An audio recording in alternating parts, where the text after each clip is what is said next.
இஸ்ரவேல் ஜனங்களை கூப்பிட்டு போங்கன்னு சொன்னபோது அழகா பீஸ்ஃபுல்லா போறதுக்கு ஆண்டவர் வழி கொடுத்தாரு. இவங்க போகல. அதனுடைய விளைவா ஆண்டவர் சொல்றாரு, கோதுமை கட்டுக்களை இருக்கிறது போல இவங்களை இருக்குவேன்னு சொல்லி ஹிட்லர் வந்து என்ன பண்ணா அப்படின்னு பாத்தீங்கன்னு சொன்னா, ட்ரெயின்ல மூட்டையை ஏத்துற மாதிரி இவங்களை ஏத்தி அந்த ஆமோஸ் புஸ்தகம் 2ஆம் அதிகாரத்தில் சொல்லப்பட்ட தீர்க்க தரிசனம் அப்படியே நடந்துச்சு 100%. அடுத்து ஆண்டவர் சொல்றாரு, அவர்களை எப்படி ஆக்குவாராம். அதே 2ஆம் அதிகாரத்தில் ஆமோஸ் புஸ்தகம் நீங்க வாசிக்கும் போது அந்த வசனம் சொல்லுது, 16வது வசனம், பலசாலிகளுக்குள்ளே தைரியவான் அந்நாளிலே நிர்வாணமாய் ஓடிப்போவான் என்று கர்த்தர் சொல்லுகிறார். மிக துல்லியமாக இந்த தீர்க்கதரிசனம் நிறைவேறுச்சு. இதுதான் அன்னைக்கு உள்ள யூதர்கள் நிலைமை. யூதருடைய அன்னைக்கு நிலைமை இதுதான். கிட்டத்தட்ட ஆயிரக்கணக்கான, இன்னும் சொல்ல போனால் லட்சக்கணக்கான 60 லட்சம் யூதர்கள் அங்கே கொலை செய்யப்பட்டார்கள் என்று சொல்லப்பட்டிருக்கிறது. கணக்கில் வந்தது மட்டும், கணக்கில் வராது தெரியாது, கணக்கில் வந்தது மட்டும் 60 லட்சம் யூதர்கள் கொலை செய்யப்பட்டார்கள். வேதத்தில் சொன்ன ஆமோஸ் புஸ்தகத்தினுடைய தீர்க்க தரிசனம் துல்லியமாய் நிறைவேறுச்சு. அவர்களை என்ன குடும்பப்படுத்தணுமோ இவ்வளவுக்கும் காரணம் யாருன்னு கேட்டீங்கன்னா அவர்கள் தான். கர்த்தர் கொடுத்த ஆசீர்வாதத்தை என்ன செய்யல, அவங்க சுதந்திரத்துக்கு கொள்ளல, கொஞ்சம் தாமதிச்சாங்க. அந்த தாமதத்தினுடைய விளைவு இதுதான் நடந்துச்சு. ஆண்டவர் சொன்னபடி மீண்டுமாக இஸ்ரவேல் ஜனங்கள் தங்கள் சுய தேசத்துக்கு கொண்டு வரப்பட்டாங்க. வேதம் சொன்னபடி 1948 அவர்கள் ஃபார்ம் பண்ணப்பட்டார்கள். இந்த செய்தியை நீங்கள் பார்த்துட்டு இருக்கும்போது 3 யுத்தங்கள் பற்றி நம்ம சொல்கிறோம்னு சொன்னோம் இல்லையா, அதில் உங்களுக்கு சில இஸ்ரவேலுடைய ஹிஸ்ட்ரியும் உங்களுக்கு கொஞ்சம் சொல்லுவோம். எதுக்காக அப்படின்னு கேட்டிங்கன்னா, அடுத்த ஒரு 2-3 வருஷத்தில் உலகம் முழுக்க இஸ்ரவேலுக்கு அகைன்ஸ்டான செய்திகள் பரம்பும். நீங்கள் பார்ப்பீர்கள். அதில் எது உண்மை எது பொய் அப்படின்னு உங்களுக்கு தெரியாது. சில நேரத்தில் வரக்கூடிய செய்திகளை வாட்ஸ்அப்லேயும் ஃபேஸ்புக்லேயும் நீங்கள் பார்க்கும்போது உங்களுக்கே தோணும், ஏன் இந்த இஸ்ரவேல் ஜனங்க இப்படியெல்லாம் செய்கிறாங்க. இப்போ ஹமாஸ் பிரச்சனை கூட பார்க்கும்போது நிறைய மீடியாக்களில் பார்த்தீங்கன்னா உங்களுக்கே தோணும், இஸ்ரவேல் ஜனங்க அப்படி பண்ணாங்க இப்படி பண்ணாங்க, நிறைய வந்துகிட்டே இருக்குது இல்லை. பார்க்கும்போது நமக்கே தோணுதில்ல, ஐயோ ஏன் இவங்க இந்த மாதிரிலாம் பண்ணுறாங்க அப்படின்னு. இதில் பெரும்பான்மையானவைகள் பொய்யான செய்திகள் பரப்பப்படும். அதில் சில உண்மைகளும் இருக்கும். அப்போ நமக்கு எது உண்மை எது பொய்ன்னு என்ன செய்யணும், தெரியணும். ஒரு விஷயத்தை மட்டும் தெரிஞ்சுக்கொள்ளுங்க, நமக்கு மாம்சத்தின்படி யூதர்கள் மேலேயோ இஸ்ரவேல் மேலேயோ நமக்கு எந்த வைராகியமும் கிடையாது. ஆவியின்படி தான் நமக்கு வைராகியம் இருக்கிறது. அல்லேலூயா. ஏன்னா நம்ம ஆண்டவர் சொல்லியிருக்கிறாரு, எருசலேமின் சமாதானத்துக்காக வேண்டிக் கொள்ளுங்கள்னு சொல்லியிருக்கிறாரு. பவுல் சொல்றாரு, என்னுடைய மூத்த சகோதரராகிய இஸ்ரவேலர் ரட்சிக்கப்பட வேண்டும் என்பதே என்னுடைய வாஞ்சையாய் இருக்கிறது. இன்னும் நமக்கு என்ன பார்த்தீங்கன்னா, இந்த வேதம் இது எல்லாமே அவர்கள் வழியாகத்தான் நமக்கு வந்திருக்கிறது. ரோமர்கள் நிருபத்தை வாசிச்சு பார்த்தீங்கன்னா, அவர்களுடைய கீழ்ப்படியாமை நிமித்தம் நமக்கு ஆசீர்வாதம் வந்ததாக வேதம் சொல்லுது. ஸோ நாம அவங்களுக்காக ஜெபிக்க வேண்டியது என்ன, கடமைப்பட்டு இருக்கிறோம். இன்னும் சொல்லப்போனால் இந்த வேதம் அப்போஸ்தலர்கள் பெரும்பான்மையானவர்கள் யூதர்கள் இஸ்ரவேலர்களாக இருக்கிறார்கள். அவர்கள் வழியாக தான் முழு உலகத்துக்குமே வேதம் என்ன செஞ்சிருக்கு. ஒரு பவுல் பென்யமீன் கோத்திரத்தான் உலகம் முழுக்க சுவிசேஷத்தை கொண்டு போயிட்டான். அவன் எழுதின புஸ்தகம் தான் இன்னைக்கு நமக்கெல்லாம் வேதமாக மாறி இருக்குது. ஸோ அவர்களுக்காக, அந்த தேசத்தின் சமாதானத்திற்காக, எருசலேமின் சமாதானத்துக்காக ஜெபிக்க வேண்டியது நம்முடைய கடமையாக இருக்கிறது. ஸோ இன்னைக்கு நாம என்ன பார்க்க போறோம், மிக முக்கியமான விஷயம்னா இந்த 3 யுத்தங்கள். அதுல குறிப்பாக சில ஹிஸ்டரி சம்பந்தப்பட்ட விஷயங்களையும் பார்க்க போகிறோம். முதலாவது யுத்தம் 1948 மே மாதம் 15ஆம் தேதி நடந்தது. இது 1948 மே 14 சுதந்திர தினம். அவங்களுக்கு விடுதலை ஆனாங்க. அவங்களுடைய தனி நாடு ஃபார்ம் பண்ணப்பட்டது. மறுநாள் இந்த யுத்தம் தொடங்குச்சு. இதுக்கு பேர் த வார் ஆஃப் இண்டிபெண்டன்ஸ் அப்படின்னு சொல்லுவாங்க. யுத்தங்களையும் யுத்தங்களின் செய்திகளையும் கேள்விப்படுவீர்கள் அப்படிங்கிறதுல முதலாவது யுத்தம் இது 1948 நம்முடைய தாத்தாக்கள் காலத்தில் நடந்துச்சு. இது என்ன வார் ஆஃப் இண்டிபெண்டன்ஸ் அப்படின்னு சொல்லி நீங்க கேட்டீங்கன்னு சொன்னா, கவனிங்க, இது என்ன வார் ஆஃப் இண்டிபெண்டன்ஸ் அப்படின்னு பார்த்தா, இஸ்ரவேல் ஜனங்களை தனி நாடாக உலக நாடுகள் எல்லாம் அங்கீகரிச்சிருச்சு. அப்பொழுது இன்னைக்கு இருக்கிற நாடுகள், இந்த எல்லைக்குள்ள இருக்கிற சில நாடுகள் எல்லாம் சேர்ந்து அவங்கள தனி நாடாக ஏற்றுக்க மாட்டோம் அப்படின்னு சொல்லி ஏறக்குறைய 7 நாடுகள் அவர்களுக்கு விரோதமாக யுத்தத்தில் வந்தார்கள். யுத்தம் ஆரம்பிக்கும் போது இப்போ நீங்கள் சில விஷயங்களை புரிஞ்சு கொள்ளணும். பாலஸ்தீன அகதிகள் அப்படின்னு நம்ம பார்க்குறோம் இல்லையா. இந்த பாலஸ்தீன அகதிகள் எப்படி உருவானாங்க, அவங்க ஃபார்ம் ஆனதுக்கு என்ன காரணம், அந்த நமக்கு சொல்லக்கூடியதான பின்புலம் நமக்கு தெரிய வாய்ப்பில்லை.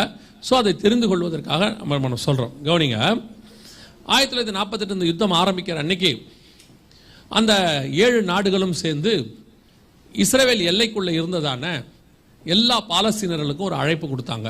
இந்த மாதிரி நாங்கள் யுத்தம் ஆரம்பிக்க போகிறோம், அந்த யுத்தத்தில் இஸ்ரவேலர்களை ஒரே நாளில் நாங்கள் க்ளோஸ் பண்ணிடுவோம். ஏன்னா நாடு உருவாக்கி எத்தனை நாள் ஆகிருக்குது, ஒரு நாள் தான் ஆயிருக்கு.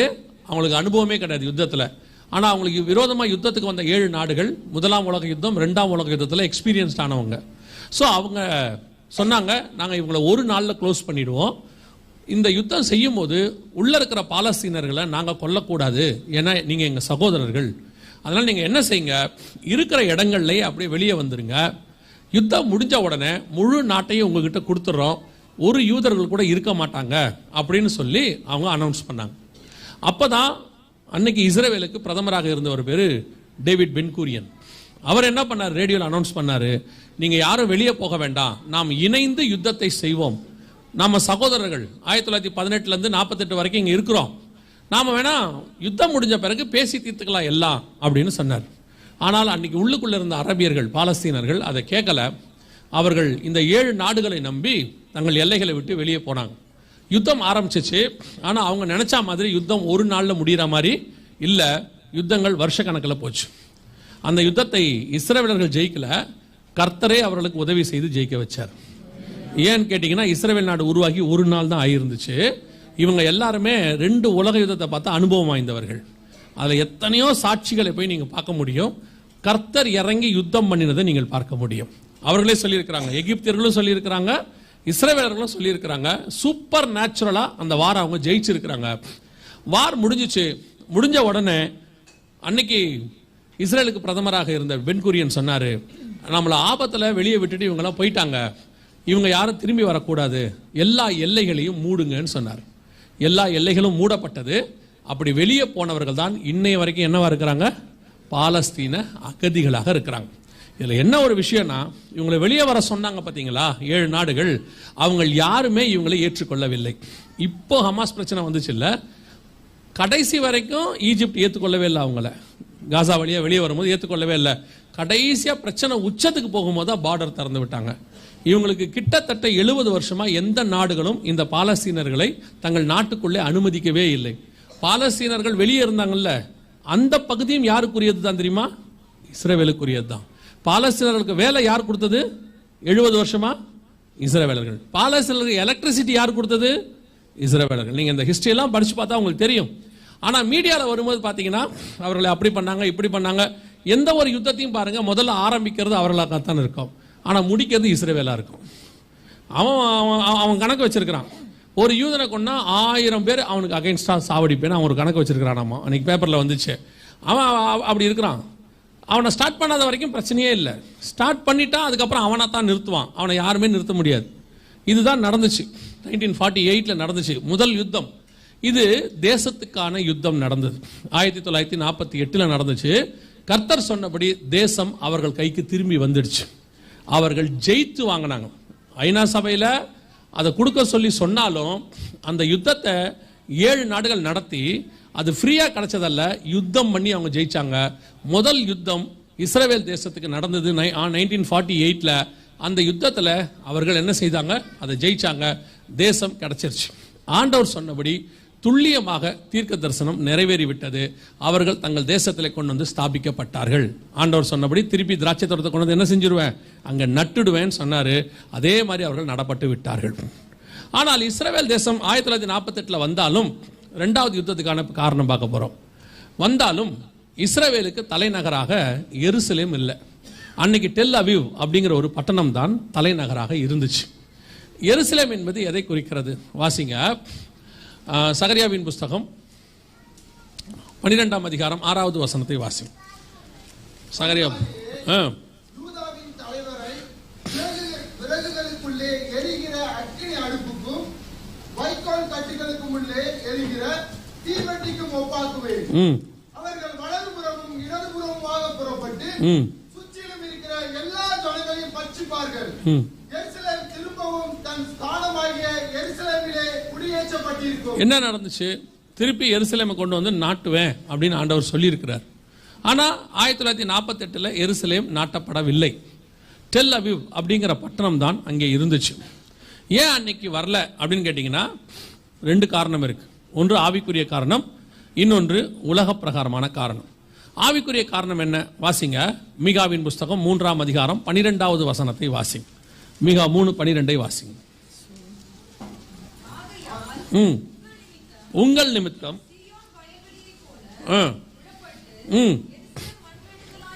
எருசலேம் என்னவாகும். எதனால இது நடந்துச்சு அப்படின்னு நீங்க போய் பார்த்தீங்கன்னா, இதே காரியம் எரேமியா 26 இருக்கும். ஏன்னா மீகாவும் எரேமியாவும் ஒரே காலகட்டத்தை தீர்க்கதரிசிகள். எரேமியால அவர் சொன்னதாக எழுதப்பட்டிருக்கும், மீகாவிலும் அது சொல்லப்பட்டிருக்கும். எதனால அப்படி நடந்துச்சு அப்படின்னு பார்த்தீங்கன்னா எரேமியா 26 இருக்கும், அதுக்கு முன்னாடி உள்ள அதிகாரங்கள்லேயே இருக்கும். எருசலேம் முழுக்க கர்த்தருக்கு பிரியம் இல்லாத காரியம், குறிப்பா விக்கிரகாராதனை. அங்க வசனம் சொல்லும், ஒவ்வொரு மரத்துக்கு கீழையும் ஒவ்வொரு மலைகளுக்கு மேலையும் அவர்கள் விக்கிரகாராதனை செஞ்சுக்கிட்டு இருந்தாங்களாம். கர்த்தர் அதை அருவருக்கிறார்னு இருக்கு. அது மட்டும் இல்ல, எல்லா விதமான அருவருப்புகளும் எருசலேமில் காணப்பட்டது. இந்த எருசலேமை கர்த்தர் ஏன் மண்மேடாக்கி போட்டார்னா அதான் ரீசன், அதுதான் காரணம். கர்த்தருக்கு பிரியமில்லாத காரியம் அங்கே இருக்கும்போது தேசத்தை கர்த்தர் என்ன செய்வாரு? மண்மேடாகி போடுவார். இது அன்னைக்கு உள்ள எருசலேமுடைய நிலைமை. எருசலேமை சுத்தி பார்த்து அதை பத்தி புக் எழுதினவங்க எழுதியிருக்கிறாங்க, எருசலேமில் ஒரு மரம் கூட கிடையாதான், ஒரே ஒரு மரம். நீங்க எரேமியால போய் வாசிச்சு பாருங்க, எருசலேம் மொட்டை அடிக்கப்படும் இருக்கும். எருசலேம் முழுக்க என்ன இருக்கும்? மொட்டை அடிக்கப்பட்டிருக்கும். கர்த்தர் பட்டணத்தை கொடுத்தார் எருசலேமை அவர்களுக்கு. ஆனால் அந்த பட்டணம் கர்த்தரை விட்டு தூரம் போய் விட்டது.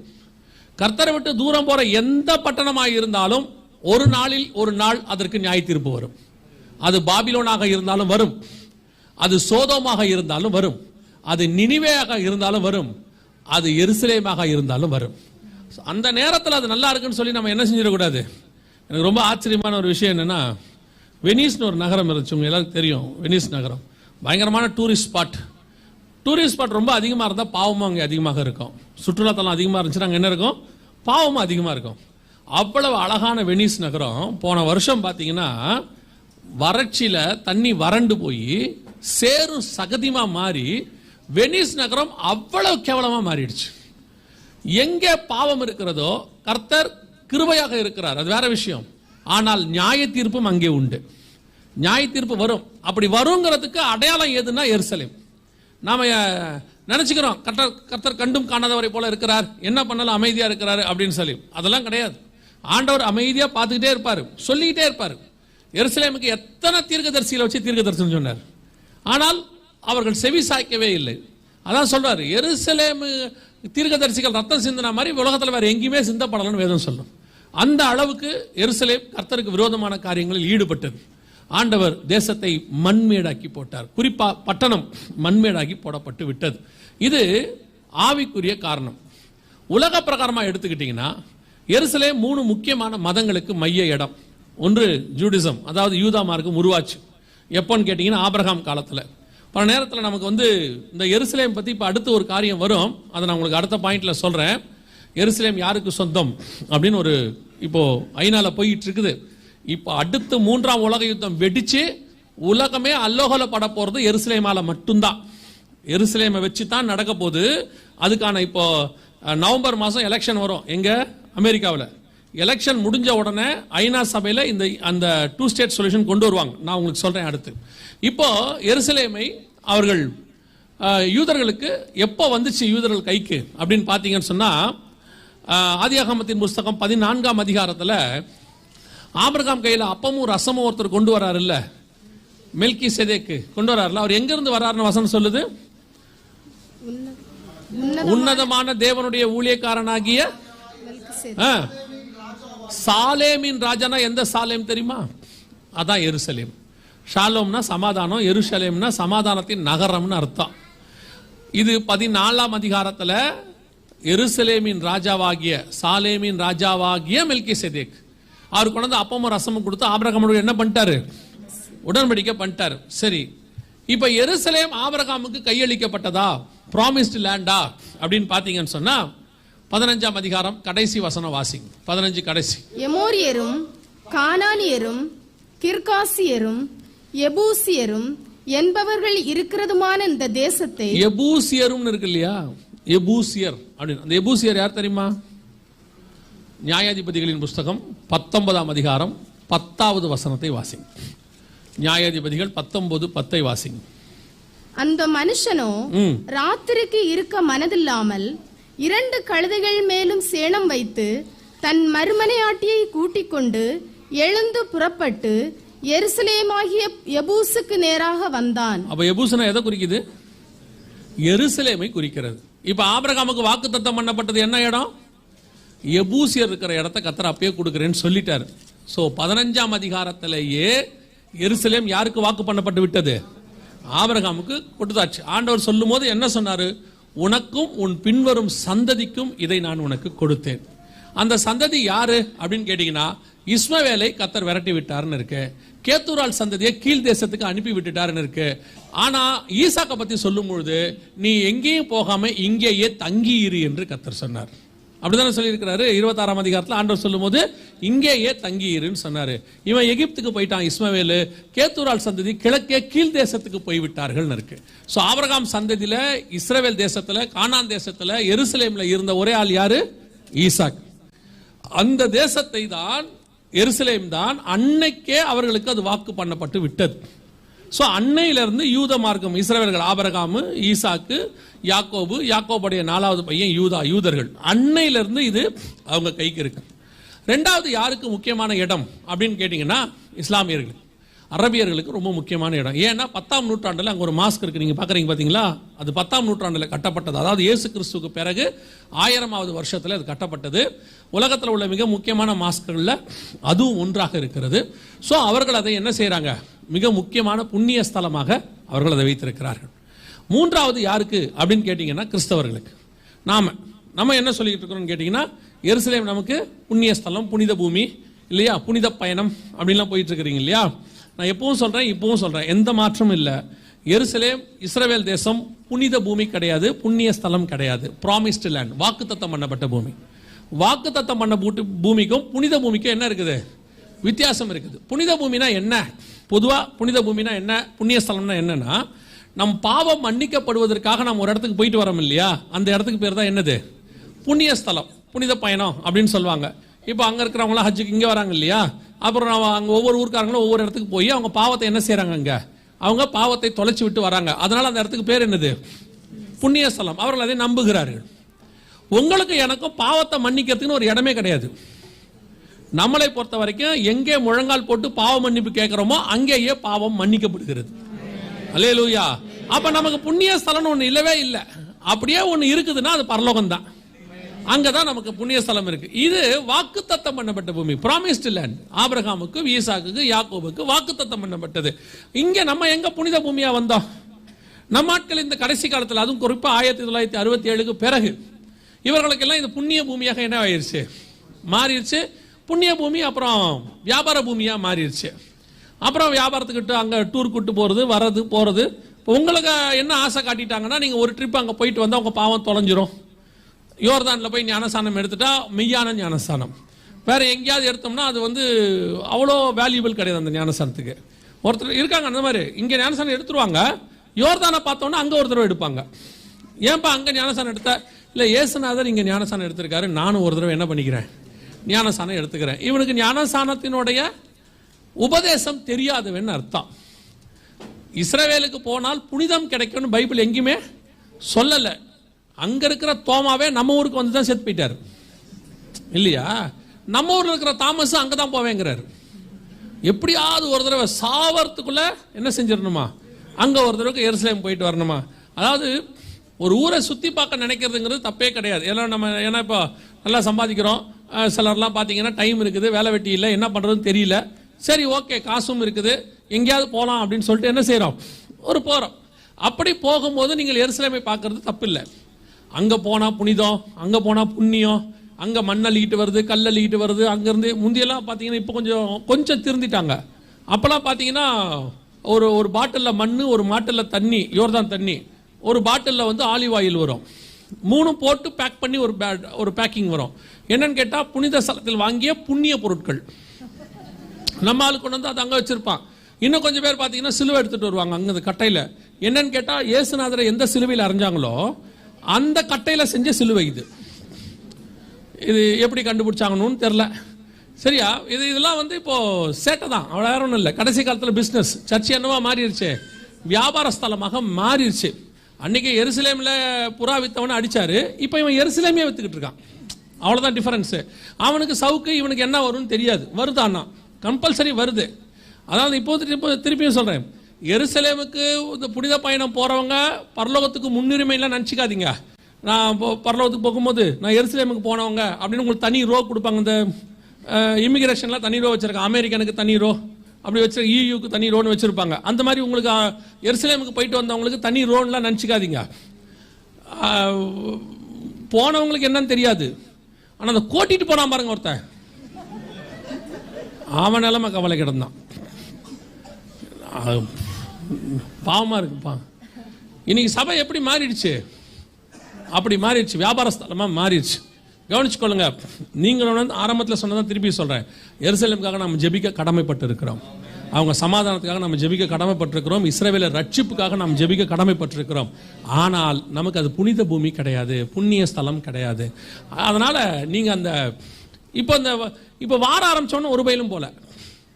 முன்னாடி ஒரு பெரிய டீம் போயிட்டு இருந்துச்சு, வார ஆரம்பிச்சோன்னு என்ன செய்யல போல. இப்போ இன்னொரு டீம் இருக்கு. அவங்க எப்படி இதெல்லாம் கண்டுபிடிப்பாங்கன்னே தெரியல. உட்காந்து ரூம் போட்டு யோசிப்பாங்களோன்னு தெரியல. எருசலேமின் சமாதானத்துக்கு நம்ம ஜெபம் பண்ணணும்னா எருசலேமுக்கு போய் தான் ஜெபம் பண்ணணும் அப்படின்னு சொல்லி ஒரு டீம் இப்போ அப்படி இருக்கு. அங்க சண்டை நடக்குது, நாம என்ன செய்யணும்? எருசலேமுக்கு போய் ஜெபம் பண்ணணும்னு. அப்ப மணிப்பூர்ல கலவரம் நடக்கும்போது எங்க போய் ஜெபம் பண்ணணும்? ஏன் போல? நியாயம் தானே, கரெக்டா தானே? ஒரிசால கலவரம் நடக்கும்போது அப்ப எங்க போயிருக்கணும்? ஆமா, இலங்கையில யுத்தம் நடக்கும்போது எங்க போய் ஜெபம் பண்ணிருக்கணும்? அதுக்கெல்லாம் போல. எருசலேம்ல யுத்தம் நடக்கும்போது, யுத்தம் கூட இல்லை, பிரச்சனை ஒன்று ஆரம்பிச்சோன்னா இவங்க எல்லாம் எருசலேம் போயிட்டாங்க.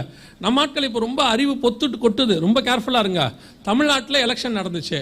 தமிழ்நாட்டில் எலெக்ஷன்ல அவங்க நினைக்கிற கட்சி ஜெயிக்கணும்னு கோவால போய் ஜெபம் பண்ணாங்க. எப்படி? என்ன ஒரு வெளிப்பாடு பாருங்க. கோவால ஆஃப்டர் ஆயர் போட்டுட்டு பீச் ஓரத்தில் கரையில ஷீஷோர்ல விளையாடிக்கிட்டே ஜெபம் பண்ணாங்க. அந்த ஜெபம் கேட்கப்பட்டு இங்க இப்ப அதுவும் சொல்லுவாங்க, நாங்கள் கோவாவில் ஜெபம் பண்ணோம், ஆகவே கர்த்தர் தமிழ்நாட்டில் என்ன கொடுத்திருக்கிறாரு? வெற்றி கொடுத்திருக்கிறாரு. இந்த மாதிரி ஆட்கள் எல்லாம் தயவு செஞ்சு நம்பாதீங்க. நீங்க அதை நம்பாதனால தான் இந்த மாதிரி ஆட்கள்லாம் வராங்க. புரியுதா? உங்கள் ஆசீர்வாதம், உங்களுடைய புனிதம் எல்லாமே உங்க கையில தான் இருக்குது. அது வேற எந்த சிட்டிலையும் கிடையாது, வேற யார் கையிலையும் கிடையாது. அது தேவனுடைய கரத்திலும் உங்கள் கரத்திலும் மட்டும்தான் இருக்கு. எங்கே உங்க வீட்டுக்குள்ள ரூமை சாத்திட்டு நீங்க ஜெபம் பண்ணா பரலோகத்தில் இருக்கிற பிதா கேட்பாருன்னு சொல்லியிருக்கு. அல்லேலூயா. ஆனா எருசலேம் நடக்கிற அக்கிரமத்தை பார்த்து ஜெபம் பண்ணா கேட்க மாட்டேன்னு சொல்லியிருக்காரு. பைபிள்ல சொல்லியிருக்கிறாரு. அவங்க பண்ணா என்ன செய்ய மாட்டேன்? கேட்க மாட்டேன். ஆனா நீங்க பண்ணா கேட்பாரு.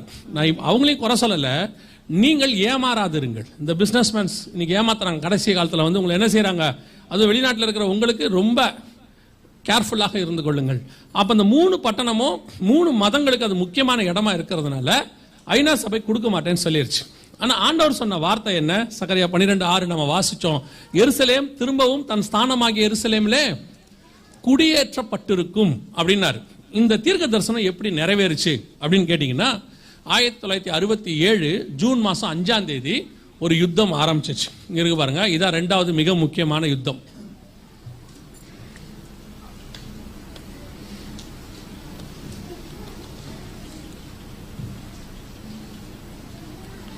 கவனிங்க, 1967 ஜூன் மாசம் 5ஆம் தேதி இந்த யுத்தம் ஆரம்பிச்சிச்சு. இதுக்கு பேரு 6 நாள் யுத்தம்னு பேரு. இந்த யுத்தம் 6 நாள்ல முடிஞ்சிச்சு. ஆனா கர்த்தர் சொன்னபடி எருசலேம் திரும்பவும், அதாவது சகரியா 12:6 கர்த்தர் சொன்னபடி துல்லியமாய் தீர்க்க தரிசனம் நிறைவேறுச்சு. இதான் 2வது மிக முக்கியமான யுத்தம். ஃபர்ஸ்ட் யுத்தம் எதுக்காக நடந்துச்சு? தேசத்துக்காக நடந்துச்சு. The War of Independence. தேசம் யார் கைக்கு வந்துருச்சு? இஸ்ரேல் கைக்கு வந்துச்சு. இது the war for Israel. யாம் கூப்பர் வார்னு சொல்லுவாங்க, 6 நாள் யுத்தம்னு சொல்லுவாங்க, 6 days வார்னு சொல்லுவாங்க. இந்த யுத்தம் எருசலேமுக்காக நடைபெற்றது. இந்த யுத்தத்தில் பல நாடுகள் அதே மாதிரி ஒன்னா சேர்ந்து இஸ்ரேலுக்கு விரோதமா வந்தாங்க. ஆனால் வேதம் சொன்னபடி எருசலேம் திரும்பவும் யார் கைக்கு வந்துருச்சு? இஸ்ரேல் கைக்கு வந்துருச்சு. இதான் 2வது மிக முக்கியமான யுத்தம். கர்த்தர் சொன்னபடியே துல்லியமாய் தீர்க்க தரிசனம் நிறைவேறிச்சு. இதான் அபிஷியலா யூதர்கள் ஏறக்குறைய 1900 வருஷம் கழிச்சு கிபி 70 அவங்க எருசலேம் விட்டு வெளியே போனாங்க. ரோமர்கள் அடிச்சு விரட்டினாங்க அவங்கள. 1967 அவங்க திரும்பி வந்தாங்க. கிட்டத்தட்ட 1900 வருஷம் கழிச்சு கர்த்தர் சொன்ன தீர்க்க தரிசனம் சகரியாவின் புஸ்தகம் 12:6 100% நம் கண்களுக்கு முன்பாக நிறைவேறிடுச்சு. இது ஒரு பெரிய ஆசீர்வாதம். அந்த யூதன் போறான் பாருங்க, இது ஒரு பெரிய ஆசீர்வாதம். என்ன ஆசீர்வாதம்னா, அந்த இவங்க எல்லாமே ராணுவ வீரர்கள், அத்தனை பேரும் ராணுவ வீரர்கள். இவங்க யுத்தத்துக்கு நடுவில் தான் அதை பிடிச்சிருக்கிறாங்க. அவங்க என்ன எடுத்துட்டு போறாங்க பாருங்க கையில. அவங்க கையில என்ன இருக்குன்னு பாத்தீங்கன்னா உங்களுக்கு தெரியும். அது என்ன இருக்குதுன்னா, கையில தோரா இருக்குது. தோரானா 5 ஆகமம். ஆதி ஆகமத்திலிருந்து உபாகம் வரைக்கும் இருக்கிற 5 புக்குக்கு பேர் தான் என்னது? தோரா. அவன் பாருங்க யுத்தத்துக்கு நடுவுல ஏன் யூதனை கர்த்தர் ஆசீர்வதிக்கிறார் தெரியுதா? ஒவ்வொருத்தரையும் ஆசீர்வதிக்கிறதுக்கு ஒரு காரணம் இருக்கு. கர்த்தர் சும்மா ஆசீர்வதிக்கல. இப்போ இவங்க இந்த நாட்டுக்காரங்க இருக்காங்கல்ல, இந்த பகுதி என்ன, இவங்க ஆசீர்வாதத்துக்கு என்ன காரணம் அப்படின்னு பார்த்தீங்கன்னா, தேவன் எதையெல்லாம் வெறுக்கிறாங்களோ இவங்களும் என்ன செய்வாங்க, வெறுப்பாங்க. இப்போ மாறிட்டாங்க. ஒரு காலகட்டம் வரைக்கும் தேவன் எதெல்லாம் வெறுக்கிறாரோ இவங்களும் என்ன செய்வாங்க, அதை வெறுப்பாங்க. அது விக்கிரகாராதனையா இருக்கட்டும், அல்லது வந்துட்டு ஓரின சேர்க்கையாக இருக்கட்டும், எதுவானா இருக்கட்டும், அதனுடைய ஆசீர்வாதத்தை அவர்கள் சுதந்திரத்துக் கொள்கிறார்கள். யூதனையும் கர்த்தர் ஆசீர்வதிக்கிறார். ஏன் ஆசீர்வதிக்கிறான்னு கேட்டீங்கன்னா, அவனை மாதிரி கர்த்தருக்கும் வேதத்துக்கும் மாம்சத்துல வைராக்கியம் பாராட்டுறதுக்கு ஆளே கிடையாது. இது ஒரு சாம்பிள். யுத்தம் முடிஞ்சு அந்த ஹோலி சைட், நம்ம சொல்றோம் ஹோலி சைட்னு சொல்லுவோம், டெம்பிள் மவுண்ட்னு அவங்க சொல்லுவாங்க. அந்த இடத்துக்கு போகும்போது கையில எதை எடுத்துன்னு போறான், நியாயமா துப்பாக்கி தானே எடுத்துன்னு போறோம். அவன் தோரா எடுத்துன்னு போறான் பாருங்களேன். நம்ம சர்ச்சுக்கு வரும்போதே பைபிள் எடுத்துன்னு வர மாட்டோம்ல இல்லையா? நம்ம சர்ச்சுக்கு வரும்போது என்ன செய்ய மாட்டோம், பைபிள் எடுத்துட்டு வர மாட்டோம்ல. இங்க வந்து தானே நமக்கு பைபிள் எடுத்துட்டு வந்தோமா இல்லையான்னு ஞாபகமே வருது. இங்க வந்து உட்காரும்போது ஐயோ பைபிளை மறந்துட்டோமே அப்படிங்கிறோம். இப்போ கொஞ்சம் சர்ச்சில் உங்களுக்கு ஏற்ற மாதிரி சர்ச்சு மாறிடுச்சு. என்னன்னா, சில இடத்துல பார்த்தேன், ஒவ்வொரு சீட்லையும் பைபிள் வச்சிருக்கிறாங்க. எதுக்குன்னா, நீங்க பைபிள் தூக்கிட்டு வர்றது என்னவா இருக்குது, கஷ்டமா இருக்குது. அதனால உங்களுக்கு பைபிளை இங்கேயே கொடுத்துட்றாங்க. சர்ச்சுக்கு வரும்போது பைபிள் தூக்கிட்டு வர்றது ஏன் கஷ்டமா இருக்குது? அவ்வளவுதான் நம்ம வைராக்கியம். பையனுக்கு ஸ்கூலுக்கு போகும்போது டைம் டேபிள் பார்த்து, டைரியை பார்த்து, புக்கை வச்சு கரெக்டாக அனுப்ப தெரியுது இல்லை பேக்ல.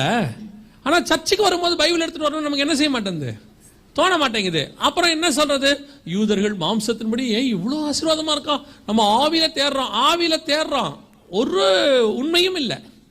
வீட்டிலே எடுத்துக்கோங்க, புறஜாதியாரா போய் பாருங்க. ஒரு இந்து கோயில் கட்டும்போது போய் வீடு கட்டும்போது பாருங்க, அவர் வீட்டுக்குள்ள பூஜை அறைன்னு ஒன்று வச்சிருக்கிறார் குட்டியா.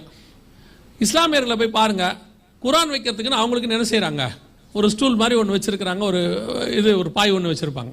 யூதர்களை போய் பாருங்க, அவங்க ஒரு தனி ரூமே வச்சிருப்பான், அந்த பஸ்கா எல்லாத்துக்கும் ஜோம் பண்றதுக்குன்னு வச்சிருப்பான். நம்ம வீட்டில் அப்படி ஒன்று இருக்குது, பிரேயர் ரூம்னு ஒன்று இருக்கு. 100 பேர்ல ஒருத்தர் வீட்டில் இருக்கோம். பிரேயர் ரூம் இருக்குதா நீங்க கேட்டு பாருங்க. கேட்கும் போது நம்ம என்ன கேட்கிறோம், கிச்சன் நல்ல பெருசா இருக்கா? ஏன்னா தொலைநோக்கு பார்வை. இன்னைக்கு நான் ஸ்லிம்மா தான் இருக்கிறேன், ஆனா ஒரு நாள் வரும் கர்த்தர் என்னை பலுகி பெருக பண்ணுவார். கிச்சன் பெருசா இருக்கணும், ஹால் பெருசா இருக்கணும், பாத்ரூம் பெருசா இருக்கணும், எல்லாம் இருக்குது, பால்கனி இருக்குதா, தண்ணி வருதா. ஆனால் எங்கேயாவது ஒரு பிரேயர் ரூமை பத்தி நம்ம இம்பார்ட்டன்ஸ் கொடுத்தோமா? நம்ம கொடுக்குற அதான் சொல்றேன், we are self satisfied people. சர்ச்சுக்கு ஒரு வெள்ளிக்கிழமை ஒரு நாள் வந்துட்டு போயிட்டால் நம்ம திருப்தி ஆயிட்டோம் பாருங்களேன். ஆனா என்ன பாருங்க, இந்த கொஞ்சத்துல இருக்கிறதுக்கே கர்த்தர் இவ்வளவு ஆசீர்வதிச்சிருக்கிறார் நம்மள. அவனை மாதிரி நம்ம மட்டும் வைராக்கியமா இருந்தோம்னா கர்த்தர் இன்னும் எத்தனை மடங்கு ஆசீர்வதிக்க வல்லமை உள்ளவராக இருக்கிறார் பாருங்க. அப்புறம் நம்ம சொல்லிக்கிறது, ஆண்டவர் நம்மள, ஆண்டவர் என்னன்னே தெரியல, ஆசீர்வாதமே வர மாட்டேங்குது. என்னன்னே தெரியல, ஆசீர்வாதமே வரல, பைபிளே தூக்கிட்டு வரல. வீட்டில் வந்து திடீர்னு பாஸ்டர் ஒரு ஜோம் பண்ணுவோம், பைபிள் எடுங்கன்னா வீடே பைபிள் தேடுது. பைபிள் எங்க? ஐயோ மேலே வரும்போது கார்லேயே வச்சுட்டு வந்துட்டோமே, கார்ல இருந்து எடுத்துன்னு வரலையான்றான். சர்ச்சுக்கு போய் 3 நாள் ஆச்சு, வெள்ளிக்கிழமை போயிட்டு வந்திருக்கிறாங்க. பாஸ்டர் திங்கக்கிழமை வந்து கேட்கிறாரு, கார்லயே இருக்குமே. அப்ப 3 நாளா என்ன பண்ணல, பைபிளே தேடல. ஆனா கேட்டா சொல்றது, ஆண்டவர் வாக்குத்தத்தம் பண்ணி இருக்கிறார். வாக்குத்தத்தமே பைபிள்ல தான் இருக்கு, அதுவே வீட்டில் இல்ல. நிறைய பேர் வீட்டுக்கு போய் பைபிளை பாருங்க, ஆதாம் விழுந்து போனதும் தான் இருக்கும். 3வது அதிகாரத்துல இருந்து முதல் 2 அதிகாரமே இருக்காது, சட்டை கிழிஞ்சு போயிருக்கும். ஆதாம் எப்ப வந்தாருன்னே இருக்காது, அவருடைய பாம்பு வீட்டுக்குள்ள வந்ததுல இருந்து தான் இருக்கும். தேவன் உலாவினதே இருக்காது ஆதாம்ல, ஆதியாகமத்துல. கேட்டா சொல்றது, கர்த்தர் தாமே நம்முடைய வீட்டுக்கு ஆசீர்வதிக்கும்படி. எப்படி? ரொம்ப கேர்ஃபுல்லா இருந்து கொள்ளுங்க. யூதன்கிட்ட, ஒரு உலக பிரகாரமான மனுஷங்கிட்ட இருக்கிற ஒரு மாம்ச வைராக்கியம் யாருக்கு இல்ல? ஆண்டவர் சொல்றாரு, பரிசேயர் நீதியை பார்க்கலாம், நம்ம நீதி எப்படி இருக்கணுமா, அதிகமாக இருக்க வேண்டும். அதனாலதான் கர்த்தர் அவனை இந்த அளவுக்கு ஆசீர்வதிக்கிறார். வேதம் சொன்னபடி 1967 எருசலேம் திரும்பவும் இஸ்ரவேல் வசம் வந்துடுச்சு. சகரியா 12:6 இருக்கு இல்லையா, அந்த 1 முதல் 6 வசனங்கள், அதை நோட் பண்ணி வச்சுக்கோங்க. அது நம்ம காலகட்டம் 2018 இருந்து 2024 வரைக்கும் உள்ளதான காரியம் அதுல இருக்கு. 2018 இருந்து 24 வரைக்கும் உள்ளது அதுல இருக்கு. ஆண்டவர் சொன்னபடி எருசலேம் திரும்பவும் வந்துடுச்சு. ஆனா அதுல ஒரு வேர்ட் யூஸ் பண்றாரு பாருங்க, எருசலேம் திரும்பவும் தன் ஸ்தானமாகிய எருசலேம்ல குடியேற்றப்பட்டிருக்கும் அப்படின்னு இருக்கு. அதுக்கு ஒரு ஸ்தானம் இருக்கு. என்ன ஸ்தானம்? அதுதான் ஆரம்பத்துல பார்த்தோம். அதுதான் இஸ்ரவேலுக்கு என்னவா இருக்குது, தலைநகராக இருக்கிறது. 1948 தலைநகரா மாறவே இல்லை, டெல் அவீவ் தான் இருந்துச்சு. 1967 நகரம் வந்துடுச்சு, தலைநகரா மாறல. கர்த்தர் சொன்னபடி 2018 கரெக்டா எருசலேம் பட்டணம் அவங்க கைக்கு வந்து 50வது வருஷம், இஸ்ரவேல் தேசம் உருவாகி 70வது வருஷம். ஆண்டவர் சொன்னபடி துல்லியமாய் இஸ்ரவேல் தேசத்துக்கு தலைநகராக எருசலேம் மாறிச்சு. கர்த்தர் சொன்னபடியே துல்லியமாக மாறிடுச்சு. இதெல்லாம் சாதாரணமான விஷயமா நினைக்காதீங்க.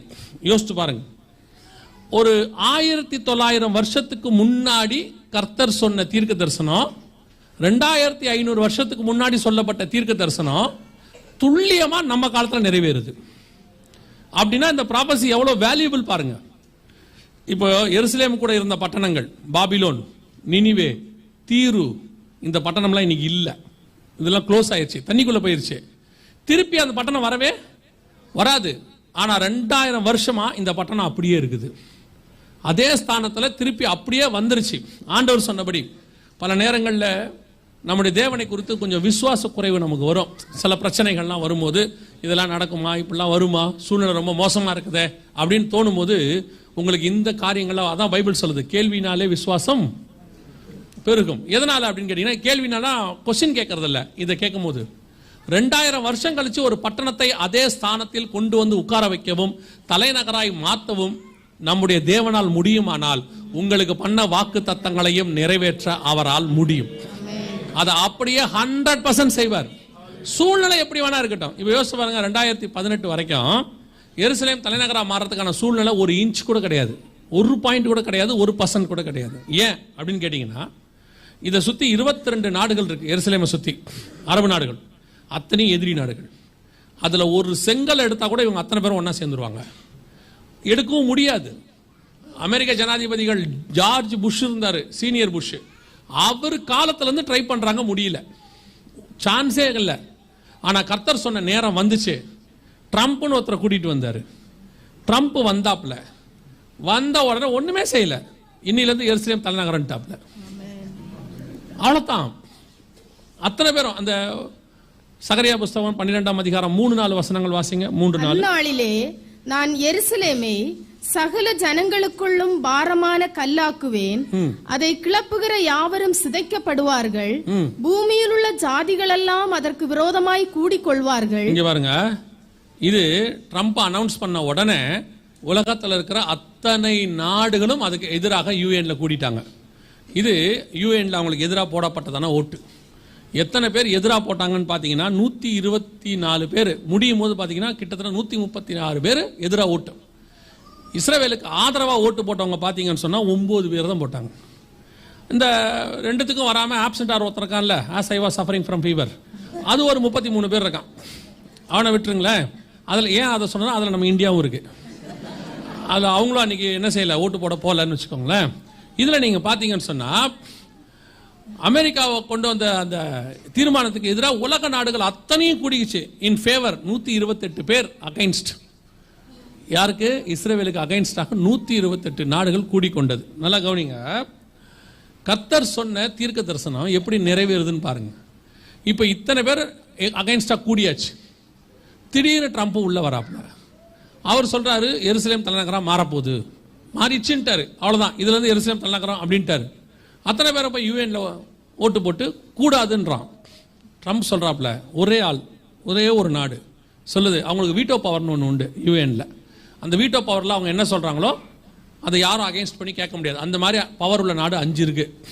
அமெரிக்கா இருக்கு, ரஷ்யா இருக்கு, சைனா இருக்கு, பிரான்ஸ் இருக்கு, இங்கிலாந்து இருக்கு. 5 நாடு இருக்கு. இந்த 5 நாடுகளில் ஒரு நாடு ஏதாவது ஒரு தீர்மானத்தை சொன்னா யாரும் அகைன்ஸ்டா என்ன செய்ய முடியாது, கேட்க முடியாது. 5 பேருக்கு மட்டும் அது ஒரு இது உண்டு. ட்ரம்ப் சொல்றாரு, என் வீட்டோ பவரை பயன்படுத்துறேன், எருசலேம் தலைநகரம் தான், அதில் மாற்று கருத்து இல்லைன்ட்டாரு. இன்னைய வரைக்கும் கர்த்தர் சொன்னபடி தீர்க்க தரிசனம் துல்லியமாய் நிறைவேறி விட்டது. அல்லேலூயா. இன்னைக்கும் கர்த்தர் தான் சொன்ன வார்த்தைகளை நிறைவேற்ற வல்லமை உள்ளவராய் இருக்கிறார். இது டெக்னாலஜி காலம், சேட்டிலைட் விட்டாச்சு, அது பண்ணியாச்சு, இது பண்ணியாச்சு, ஸ்மார்ட் போனு, இன்னைக்கு நியூக்ளியர் வெப்பன்ஸ் இருக்கு, அதை நீங்க என்ன வேணாலும் கண்டுபிடிச்சுக்கோங்க. வானமும் பூமியும் ஒளிந்து போனாலும் கர்த்தருடைய வார்த்தை ஒரு நாளும் ஒளிந்து போகவே போகாது. எப்படி இந்த வார்த்தையை நிறைவேற்ற முடியுது பாருங்க. அவர் ஒரு ஆளு திடீர்னு எழுப்பிட்டார் பாருங்க, எங்க இருந்து வந்தானே தெரியல. உடனே நம்ம ஆளுங்களாம் அடுத்தும் ட்ரம்ப் தான், அவன் வந்திருப்பாரு. அவரு இப்போ சொல்ற அவர் வந்திருப்பாரு. இவங்க ப்ராபசி சொல்லி அந்த ஆளை வரவிடாம பண்ணிட்டேன். நிஜமா தான். நானும் கிட்டத்தட்ட ஒரு 15 வருஷமா பார்த்துட்டே இருக்கிறேன். இவங்க என்ன சொல்றாங்களோ அதுக்கு ஆப்போசிட்டா நடக்குது. நான் ட்ரம்ப்புக்கு லெட்டர் போடலான்னு நினைச்சேன். உன்னை கெடுத்தவங்க ஒரு 4 பேர் இருக்காங்க, நீ நம்பாதவங்களே அப்படின்னு. யோசிச்சு பாருங்க, கர்த்தர் சொன்னார், அவ்வளவுதான், முடிஞ்சிச்சு. ஒரே ஒரு மனுஷனை எழுப்பினார், ஒரு கோரேசை எழுப்பின மாதிரி எழுப்பினார். வந்தாப்புல எருசலேமை தலைநகராக மாத்தி வச்சிட்டார். வேலை முடிஞ்சு. கர்த்தர் சொன்னபடி 2வது யுத்தம் 1967 நடந்துச்சு. இந்த 50 வருஷம் அந்த ப்ராசஸ் நிறைவேறிடுச்சு, தலைநகரா மாறிடுச்சு. இப்ப தேசம் வந்துருச்சு. யோசிச்சு பாருங்க, இதெல்லாம் 2000 வருஷமா இல்லாதது. தலைநகர் தேசம் வந்துருச்சு. இப்ப என்ன வந்தாச்சு? அடுத்து தலைநகரம் வந்துடுச்சு. இப்ப 3வது மிக முக்கியமானது நான் சொல்லி முடிக்கிறேன், கவனிங்க. அந்த தலைநகரத்தில் தேவாலயம் இருக்க வேண்டும். இந்த தேவாலயம் இன்னைக்கு இல்லை. இதான் தேவாலயம் இருந்தான சைட்டு. இந்த தேவாலயம் இதான் மாடல், சாலமோன் கட்டினது. இப்போ இந்த தேவாலயம் அங்கே இல்லை. அந்த இடத்துல என்ன இருக்குன்னு கேட்டிங்கன்னா, இப்படி ஒரு வழிபாட்டு ஸ்தலம் இருக்கு, இந்த மாஸ்க் இருக்கு, அங்கே தேவாலயம் இல்லை. ஏன் தேவாலயம் இல்லை? அதான் ரொம்ப கேள்வி. தேவாலயம் ஏன் இல்லை அப்படின்னு கேட்டிங்கன்னா, ஃபர்ஸ்ட் தேவாலயத்தை சாலமோன் கட்டினார். அதை நேபுகாத்நேச்சார் இடிச்சிட்டார். ஏன் இடிச்சாரு அப்படின்னு கேட்டீங்கன்னா, அந்த வசனம் மட்டும் வாசிங்க. எசேக்கியேல் தீர்க்கதரிசன புத்தகம் 8ஆம் அதிகாரம் 6வது வசனத்தை வாசிங்க. எசேக்கியேல் 8:6 வாசிங்க.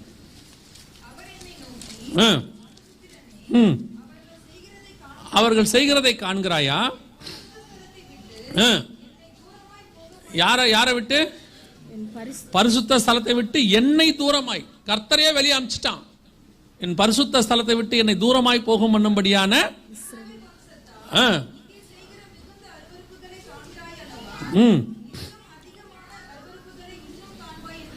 என்ன அருவருப்பு பண்ணாங்கன்ட்டு அப்புறம் நீங்க போய் படிச்சுக்கொள்ளுங்க. அந்த 7வது வசனத்துல இருந்து இருக்குது. சூரிய வழிபாட்டுல இருந்து உள்ளுக்குள்ள எல்லாம் பண்ணியிருப்பான். விக்கிரக வழிபாட்டுல இருந்து, சூரிய வழிபாட்டுல இருந்து, பெயிண்டிங்ஸ்ல இருந்து அத்தனை வேலையும் உள்ள பண்ணியிருப்பான். அந்த 8ஆம் அதிகாரத்தை நீங்க வாசிச்சு பார்த்தீங்கன்னா உங்களுக்கு தெரியும். அவர் என்னென்ன அருவருப்புன்னு எசேக்கியேல் 8ல சொன்னாரோ அத்தனை அருவருப்பும் இன்னைக்கு கிறிஸ்தவ ஆலயங்கள்னு சொல்ற ஆலயங்கள்ல இருக்கு. எல்லா ஆலயங்களும் இருக்குன்னு சொல்லல, பல ஆலயங்கள்ல இருக்கு. அந்த எசேக்கியேல் 8ல சொன்ன அருவருப்பு இன்னைக்கும் அந்த அருவருப்பு போயிட்டு இருக்குது, இன்னைக்கும் இருக்குது.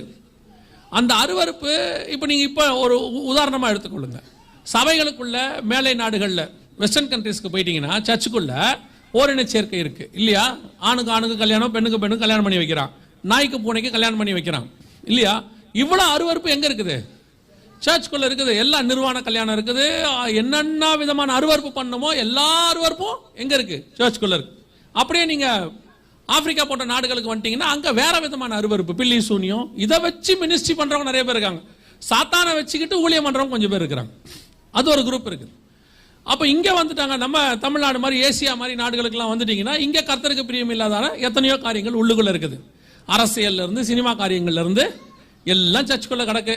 எல்லா பாகுபாடும் இருக்கு. பண பாகுபாடு இருக்கு, படிப்பு பாகுபாடு இருக்கு, ஜாதி பாகுபாடு இருக்கு, எல்லாம் சபைக்குள்ள இருக்கு.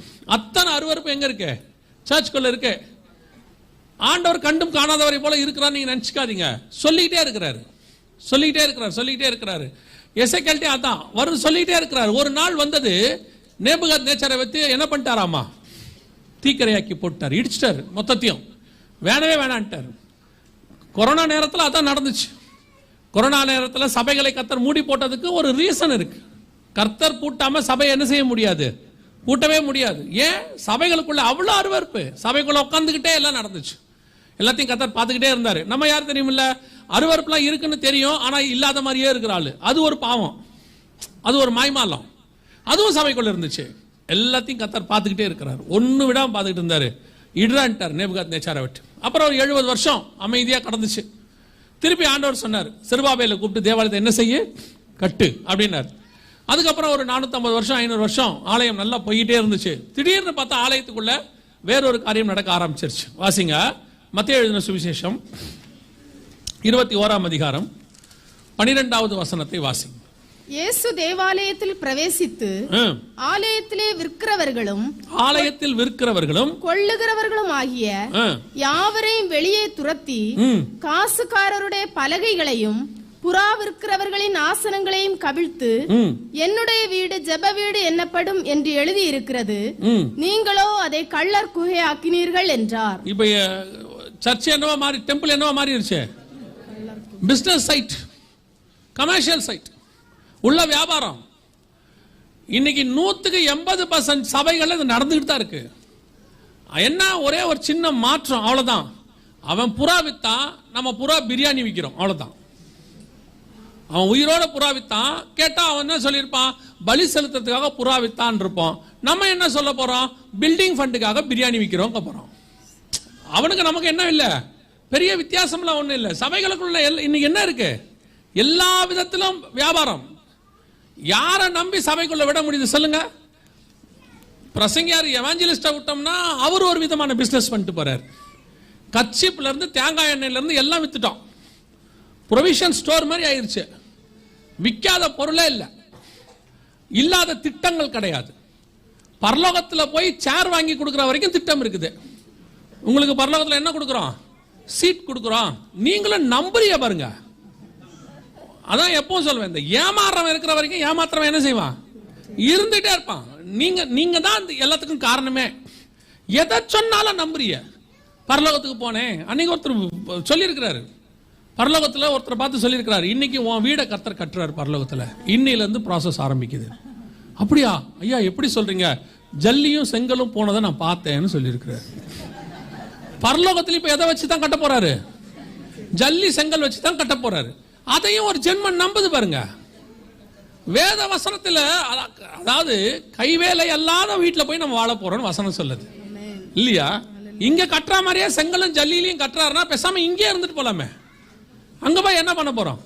ஒருத்தர் சொல்றாரு, வரிசையா வீடு கோல்டுல இருந்துச்சு, நடுவுல ஒரே ஒரு வீடு மட்டும் ஓலையில இருந்துச்சு பரலோகத்துல. அப்ப அவங்க சொல்றாரு, யார் ஆஃபரிங் கம்மியா தரீங்களோ அவங்க வீடு ஓலையில இருக்குன்னு ஆண்டவர் சொல்லிட்டாரு. பரலோகத்துல நான் என்ன கேட்கிறேன், ஆஃபரிங் கம்மியாவே கொடுக்கட்டும், அந்த வீடு ஓலையிலேயே இருக்கட்டும். பரலோகத்துல ஓலையில இருந்தா என்ன, தளம் போட்டு இருந்தா என்ன, மழை பெய்ய போதா, வெயில் அடிக்க போதா? அங்கே பசியும் இல்லை, பஞ்சமும் இல்லை, இரவும் இல்லை, பகலும் இல்லை.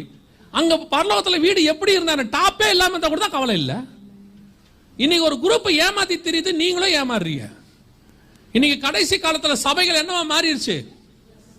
கல்லர் கொகையை விட மோசம். எந்த ஊழியக்காரன் இவ்வளவு ஆஃபரிங் கொடுத்தாதான் உன்னை ஆசீர்வதிப்பேன்னு சொல்றானோ அவன் தேவனிடத்திலிருந்து வந்தவன் அல்ல. காசை வாங்கி ஆசீர்வதிக்கிறவர் தேவனும் அல்ல.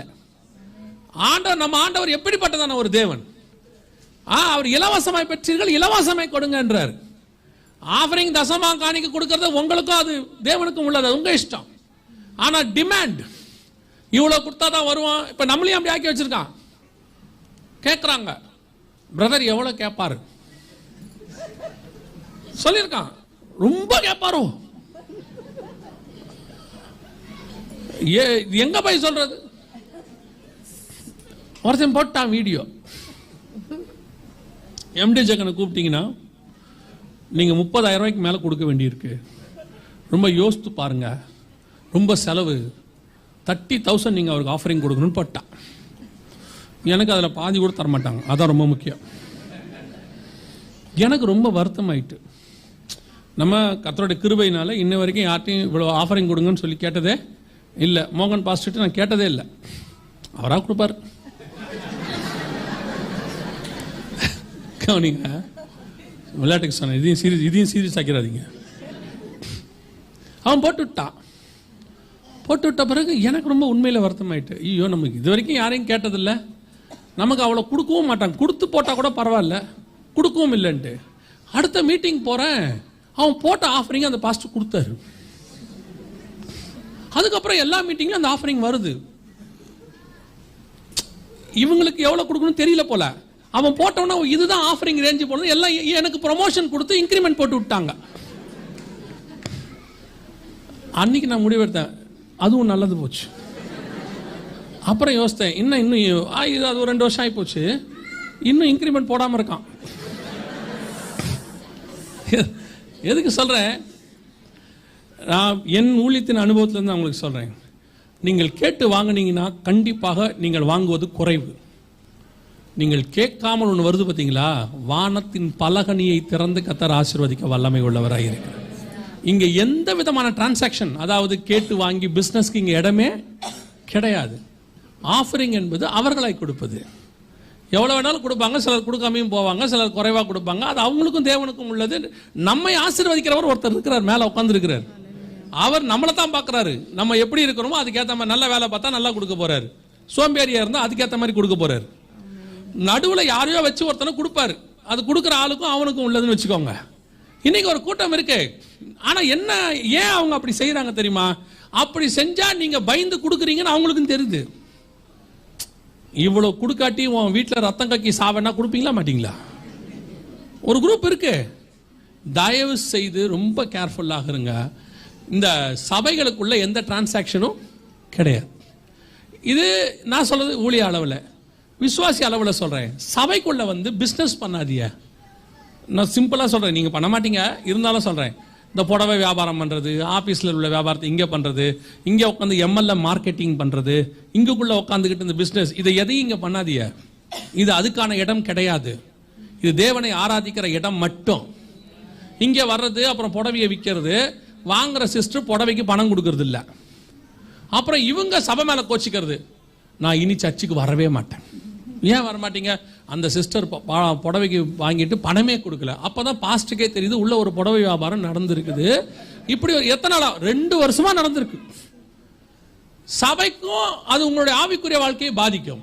சபைக்குள்ள எந்த விதமான பிசினஸ்க்கும் என்ன கிடையாது, அலௌடு கிடையாது. ஒன்லி தேவனை ஆராதிக்கிற ஸ்தலம். வர்றீங்க, கர்த்தரை நல்ல ஆவியில நிறைஞ்சு ஆராதிங்க, ஒருத்தருக்கு ஒருத்தர் சமாதானமா கை குலுக்கிங்க, பேசிக்கிங்க, போயிடுங்க. இங்க உட்காந்துக்கிட்டு இந்த பிசினஸ் ஆரம்பிக்கிறது, இங்க உட்காந்துக்கிட்டு நீங்க கொலாபரேஷன் பண்றது எல்லாத்தையும் நிறுத்திடுங்க. நல்லது. ஏன்னா இது அதுக்கான இடமே கிடையாது. ஆண்டவர் பார்த்தாரு, ஒரு கல்லின் மேல் ஒரு கல் இல்லாதபடிக்கு இடிக்கப்பட்டு போகும் என்றார். மத்திய 24:2 சொல்றாரு, ஒரு கல்லின் மேல் ஒரு கல் இல்லாதபடிக்கு இடிக்கப்பட்டு போகும். இன்னைக்கு இப்ப அங்க என்ன இல்ல? தேவாலயம் இல்ல. கர்த்தர் சொன்னபடி அந்த இடத்துல ஆலயம் இடிக்கப்பட்டு விட்டது. இப்ப அந்த இடத்துல வேற ஒரு வழிபாட்டு ஸ்தலம் இருக்கு. இப்ப ஃபைனலாக ஒரு காரியத்தை சொல்லிட்டு முடிக்க போறேன். கவனிங்க. இப்போ 3வது யுத்தம் தொடங்கும். எதுக்காக தொடங்கும்னா இந்த இடத்துக்காக தொடங்கும். ஃபர்ஸ்ட் யுத்தம் எதுக்காக நடந்துச்சு? தேசத்துக்காக. முடிவில் தேசம் யார் கைக்கு வந்துச்சு? இஸ்ரவேல்ல. 2வது யுத்தம் எதுக்கு நடந்தது? தலைநகருக்காக, எருசலேமுக்காக. முடிவில் யார் கைக்கு வந்துருச்சு? இப்போ 3வது யுத்தம் இந்த இடத்துக்காக நடக்கும். ஆலயம் உள்ள இடத்துக்காக நடக்கும். இல்ல, ஆரம்பிச்சிருச்சு. அக்டோபர் மாசம், போன அக்டோபர் மாசம் 7ஆம் தேதி இந்த யுத்தம் என்ன செஞ்சிருச்சு? ஆரம்பிச்சிருச்சு. அதுக்கு பேர் அல் அக்ஸா ஃப்ளட் அப்படின்னு பேர். அப்படின்னா என்ன அப்படின்னு கேட்டீங்கன்னா, முதல் யுத்தம் தேசத்துக்கு ஆரம்பிச்சாங்க, 2வது தலைநகரத்துக்கு ஆரம்பிச்சாங்க, இப்போ இந்த இடத்துக்காக ஆரம்பிச்சிட்டாங்க. இந்த இடத்துக்கான அந்த மாஸ்க் இருக்கிற இடம் இருக்கு இல்லையா, டெம்பிள் மவுண்ட்டும்பாங்க, ஹோலி சைட்டும்பாங்க, அந்த இடத்த முழுவதுமா எங்களுக்கு கொடுங்க அப்படின்னு ஹமாஸ் கேட்குறாங்க. அதை கொஞ்சம் கூட தரமாட்டோம் அப்படின்னு யார் சொல்றது? இஸ்ரவேல் சொல்லுது. இப்போ இது என்ன நடக்க போகுதுங்கிறத மாத்திரம் நான் சொல்லிட்டு முடிச்சிடுறேன். கவனிங்க. இப்போ மேபி 2 முக்கியமான காரியம் நடக்கும். ஒன்று, இது நடக்கிறது எப்போ நடக்க வாய்ப்பு இருக்குன்னா, இப்போ அமெரிக்க ஜனாதிபதி எலெக்ஷன் வரப்போகுது. நவம்பர் மாதம் நடக்கும். முடிவில் பைடனோ அல்லது ட்ரம்ப்போ யார் வேணா வருவாங்க. எனக்கு அந்த தீர்க்க தரிசனம்லாம் தெரியாது. உங்களுக்கு வேணும்னா கொஞ்சம் வெயிட் பண்ணுங்க. சில ஆட்கள் எழும்புவாங்க, வருவாங்க, சொல்லுவாங்க. ஆனால் இப்போ அவன் திருந்திட்டான், கொஞ்சம் பரவாயில்ல. எல்லாரும் கொஞ்சம், ஏன்னா பயமா இருக்கு, அவன் சொல்றதுக்கு ஆப்போசிட்டா நடக்குதா, அதனால இப்படி சொல்லிடுறாங்க, யார் வேணாலும் வரக்கூடும், கர்த்தருக்கு சித்தமானவர் வருவார். இதைத்தானே நாங்கள் ரொம்ப வருஷமா சொல்லிட்டு இருக்கிறோம். சரியா? இப்போ ட்ரம்பும் வரலாம், ஜோ பைடனும் வருவார், யாரோ ஒருத்தர் வருவாங்க. ஆனால் யார் வந்தாலும் என்ன நடக்கும் அப்படின்னீங்கன்னா, இந்த எருசலேமை 2ஆ பிரிக்க சொல்றாங்க. எருசலேமை 2ஆ, ஓல்டு சிட்டி, நியூ சிட்டி அப்படின்னு பிரிக்க சொல்றாங்க. ஓல்டு சிட்டிங்கிறது இந்த தேவாலயம் இருக்கிற இடம், அந்த மாஸ்க் இருக்கிற இடம். அதை பிரித்து பாலஸ்தீனர் கையில் கொடுக்க சொல்றாங்க. நியூ சிட்டி டெல் அவிவ் அந்த பகுதியை யார் கையில் கொடுக்க சொல்றாங்க? இஸ்ரவேல் கையில் கொடுக்க சொல்றாங்க. இதுக்கு பேர் 2 ஸ்டேட் சொல்யூஷன் பேர். இந்த ரெசல்யூஷன் பேர் என்னது? 2 ஸ்டேட் சொல்யூஷன். இது ஏற்கனவே ஐநா சபையில் தீர்மானமாக போடப்பட்டிருக்கிறது. எல்லா நாடுகளும் இதை ஆதரிக்கிறது. இப்போ கூட நான் சொல்றது, இது ஜூன் மாசம், இந்த மாசம் கூட நார்வே, ஸ்வீடன் போன்ற நாடுகள் இதுக்கு ஆதரவு தெரிவிச்சிருக்குது. அதனால இஸ்ரேல் தன்னுடைய எம்பசிக்காரங்களெல்லாம் திருப்பி என்ன பண்ணிருச்சு, அங்கிருந்து கூப்பிட்டுருச்சு. ஸோ இப்போ இவங்க எல்லாம் சேர்ந்து இதை 2ஆ பிரிக்க சொல்லுவாங்க. சகரியா 12:3-4 பூமியின் ஜனங்கள் எல்லாரும் எருசலேமுக்கு விரோதமாக கூடிக்கொள்வார்கள். அப்படிதானே இருக்குது. இப்போ கூடிக்கொள்வாங்க. இந்த யுத்தம் உச்சத்துக்கு போகும். அதுல 2 காரியம் நடக்கும். இப்போ பைடன் வந்தார்னா இதை பிரிக்கிறதுக்கு அனுமதி கொடுத்துருவாரு. ஏன்னா பைடனை பொறுத்த வரைக்கும் எருசலேமை 2ஆ பிரிக்கலாங்கிற முடிவில் இருக்கிறார். ட்ரம்ப் வந்தார்னா பிரிக்க மாட்டார், கொடுக்க மாட்டேன்னு சொல்வார். பிரிக்கலான்னு சொன்னாலும் இஸ்ரவேல் சண்டை போடும், கொடுக்க மாட்டேன்னு சொன்னா உலக நாடுகள் சண்டை போடும். ஸோ கண்டிப்பா சண்டை வரப்போறது நிச்சயம். இந்த யுத்தத்தில் 2 காரியம் நடக்கும். ஒன்று, நீங்கள் பார்க்கிற இந்த ஸ்தலத்தில் இருக்கக்கூடியதான வழிபாட்டு தலம் இருக்கு இல்லையா, மாஸ்க் இருக்கு இல்லையா, இதை இடிச்சுடுவாங்க. நல்லா கவனிங்க, இதை இடிச்சுடுவாங்க. இது வரைக்கும் 250க்கும் மேற்பட்ட மாஸ்க் இடிக்கப்பட்டிருக்கிறது காசா பகுதியில் மட்டும். இதுதான் ஃபைனல் உங்களுக்கு சொல்லப்படுகிற அடையாளம். இது இடிக்கப்படும் பொழுது கடைசி எபிசோட் ஸ்டார்ட் ஆயிடுச்சுன்னு அர்த்தம். லூக்கா எழுதின சுவிசேஷம் 21ஆம் அதிகாரம் 24வது வசனத்தை வாசிங்க. பட்டய கருக்கினாலே விழுவார்கள், சகல புறஜாதிகளுக்குள்ளும் சிறைப்பட்டு போவார்கள். நல்ல கவனிங்க, புறஜாதியாரின் காலம் நிறைவேறும் வரைக்கும் எருசலேம் புறஜாதியாரால், இதுதான் புறஜாதியாருடைய காலத்துக்கான அடையாளம். ஹோலி சைட்ல, அந்த டெம்பிள் மவுண்ட்ல புறஜாதியாருடைய வழிபாட்டு தலம் அங்க இருக்கு. எப்ப காலத்துல இருந்து? தாவீது சாலமோன் தேவாலயம் கட்டின காலத்துல இருந்து இதுல இப்ப இங்க நிக்குது. கிபி 10ஆம் நூற்றாண்டுல கட்டப்பட்டாச்சு.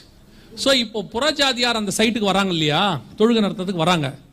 இது இல்லைன்னா அங்கே யாருமே என்ன செய்ய மாட்டாங்க, வரமாட்டாங்க. அந்த இடத்த முழுக்க யார் வேலி போட்டுருவா? இஸ்ரவேல் வேலி போட்டுரும். ஸோ இது விழுந்த உடனே அந்த இடத்த மொத்தத்தையும் எருசலேமை யார் கையில் எடுப்பா? இஸ்ரவேல் எடுக்கும். அப்ப இதை இஸ்ரவேல் கையிலிருந்து வாங்கி கொடுப்பதற்கு இஸ்ரவேலுக்கு விரோதமாக ஒரு டீம் ஃபார்ம் ஆகும். அது ரஷ்யா தலைமையில் ஃபார்ம் ஆகும். அதுதான் எசேக்கியேல் 38, 39 2 அதிகாரத்தில் சொல்லப்பட்ட யுத்தம். இது ஏதோ கேட்கறதுக்கு கதை மாதிரி உங்களுக்கு தெரிகிற மாதிரி இருக்கும், வேறு நம்ம சொல்றாரு அப்படின்லாம். இந்த யுத்தத்தில் பாதி இடத்துல நம்ம இருக்கிறோம். இப்போ போன அக்டோபர் 7 இந்த யுத்தம் ஆரம்பிச்சிருச்சு. இந்த இடத்துக்கான யுத்தம் ஆரம்பிச்சிருச்சு. இது இப்போ ஆரம்பிக்கும் போது சொன்னாங்க அது 2-3 நாளில் முடிஞ்சிரும்னாங்க. ஆனால் அப்பத்துல இருந்தே நாங்கள் சொல்லிக்கிட்டே வரோம் இது பெருசாக மாறும். இப்போ அந்த யுத்தம் எவ்வளோ தூரம் போயிருக்குன்னு கேட்டிங்கன்னா அப்படியே விஸ்தாரமாகி லெபனான் வரைக்கும் போயிருச்சு. ஹிஸ்புல்லாவில் உள்ள தளபதிகளை அவங்க சாவடிச்சிட்டாங்க 2-3 நாளைக்கு முன்னாடி. இந்த பக்கம் ஈஜிப்ட் வரைக்கும் போயிருச்சு, இந்த பக்கம் ஈரான் வரைக்கும் போயிருச்சு. ஈரானும் இதுக்கு நேரடியாக இறங்க தொடங்கிருச்சு. உள்ள வர வேண்டிய மிக முக்கியமான ஆள் யாரு? ரஷ்யா வரணும். நீங்க பார்த்துருப்பீங்கன்னு நினைக்கிறேன், நேற்று நேட்டோ நாடுகள் ரஷ்யாவுடைய விமான தளத்தை என்ன பண்ணிட்டாங்க? அடிச்சிட்டாங்க. ஸோ இதெல்லாம் சேர்ந்து இந்த 2-3 வருஷத்துக்குள்ளாக இந்த சொன்ன காரியங்கள் எல்லாம் நடக்கிறதை நீங்கள் காணும்போது, இதான் ரொம்ப முக்கியம், நீங்கள் காணும்போது புறஜாதியார் காலம் முடிவுக்கு வருகிறது என்று அர்த்தம். இந்த இடத்துல தான் 3வது தேவாலயம் வரும். இந்த 3வது தேவாலயத்தை கட்டி கொடுப்பதற்கு தான் அந்தி கிறிஸ்துவானவன் வருவான். அவன் வருவதற்கு முன்பதாகத்தான் உங்களையும் என்னையும் மீட்க வருவேன் என்று இயேசு வாக்குத்தத்தம் பண்ணி இருக்கிறார். அல்லேலூயா. அப்ப இந்த இடம் அவன் கைக்கு வரணும், இது இல்லாம போகணும், அங்க ஆலயம் கட்டணும். இதுகளுக்கு நடுவுல தான் கர்த்தருடைய வருகையும் சம்பவிக்கும். அதே லூக்கா 21ல 24 நீங்க வாசிச்சீங்க இல்லையா, 28 வாசிங்க. இவைகள் சம்பவிக்க தொடங்கும் போது, இப்ப தொடங்கிருச்சு, நல்லா கவனிங்க, தொடங்கிடுச்சு. ஆனா வசனம் சொல்லுது இவைகள் சம்பவிக்க தொடங்கும் போது உங்கள் மீட்பு சமீபமாக இருப்பதால் நீங்கள் நிமிர்ந்து பார்த்து. அப்ப இதெல்லாம் சம்பவிக்க ஆரம்பிக்கும் போது என்ன வரும்? ஒரு மீட்பு வரும். சம்பவிக்க ஆரம்பிச்சிருச்சு. புறஜாதியார் காலம் நிறைவேறதுக்கான அந்த சைட்டுக்கான சண்டை இப்போ ஆரம்பிச்சிருச்சு. வெளியே ஆரம்பிச்ச சண்டை கொஞ்சம் கொஞ்சமா எருசலேமுக்குள்ள வந்து ஃபர்ஸ்ட் இஸ்ரேல் பார்டர்ல ஆரம்பிச்சிச்சு, எருசலேமுக்குள்ள வந்துச்சு. எருசலேம்ல இருந்து இப்போ எங்க வந்துருச்சு? தேவாலயம் இருக்கிற இடத்துக்கு வந்துருச்சு. இனி காலம் கண்டிப்பாக செல்லாது. வேதத்தில் சொன்ன அத்தனை தீர்க்க தரிசனங்களும் நம் கண்களுக்கு முன்பாக. எருசலேம் சண்டை 1948 நம்ம தாத்தாக்கள் காலம், இஸ்ரேல் சண்டை. எருசலேம் சண்டை 1967 நம்ம அப்பாக்கள் காலம். இப்ப தேவாலயத்துக்கான சண்டை நம்முடைய காலம். அந்த ரெண்டையும் அவர்கள் கையில் கொடுத்த ஆண்டவர் இதையும் அவர்கள் கையில் தான் கொடுக்க போகிறார். இது விழுந்தாதான் இந்த 3வது தேவாலயம் வரும். அதை தான் அந்தி கிறிஸ்து கட்டி கொடுக்கிறவனாக வருவான். அவைகள் சம்பவிக்க தொடங்கும் போதுதான் நம்முடைய மீட்பு இருக்கிறதாக வேதம் சொல்லுது. இந்த இடத்துக்கோ இங்க வரப்போற தேவாலயத்துக்கோ நமக்கும் எந்த சம்பந்தமும் கிடையாது. இது நமக்கு தேவாலயமும் கிடையாது. அது நியாயப்பிரமாண தேவாலயம், அவங்களுக்குரியது, நமக்கே கிடையாது. அந்த தேவாலயமும் நிக்காது. அந்தி கிறிஸ்துவே அதை இடிச்சிருவான். ஆனா உங்களுக்கும் எனக்கும் என்ன அடையாளம் கேட்டீங்கன்னா, இதெல்லாம் சம்பவிக்க தொடங்கும் போது நம்முடைய மீட்பு சமீபமாக இருக்கிறது. நம்முடைய ஆண்டவர் வந்து நம்மை அழைத்து கொண்டு போகிறார். அப்ப இனி நமக்கு காலம் செல்லாது. ஆல்மோஸ்ட் இந்த வார் ஸ்டார்ட் பண்ணி எத்தனை மாசம் ஆயிருச்சு? 7 மாசம் ஆகி போச்சு.